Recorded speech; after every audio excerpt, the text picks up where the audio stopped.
রাজধানীতে সম্প্রতি সংঘটিত ককটেল বিস্ফোরণের ঘটনায় ২৮ বছর বয়সী এক যুবককে গ্রেফতার করেছে ঢাকা মেট্রোপলিটন পুলিশ।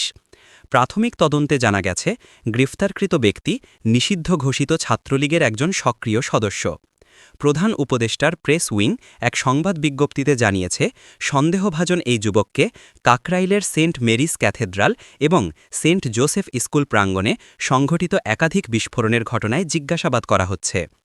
ডিএমপি জানিয়েছে, রাজধানীতে সংঘটিত এই কাপুরুষোচিত ও নিন্দনীয় সহিংসতায় জড়িত সকলকে আইনের আওতায় আনতে র্যাপিড অ্যাকশন ব্যাটালিয়ন র্যাবের সঙ্গে যৌথভাবে অভিযান চালানো হচ্ছে। নিরাপত্তা পরিস্থিতি নিয়ন্ত্রণে রাখতে শহর জুড়ে চেকপোস্ট ও টহল কার্যক্রমও জোরদার করা হয়েছে। এ ঘটনার পর রাজধানীর সব গির্জা, মন্দির, মসজিদ সহ সব ধর্মীয় প্রতিষ্ঠানে নিরাপত্তা ব্যবস্থা জোরদার করা হয়েছে।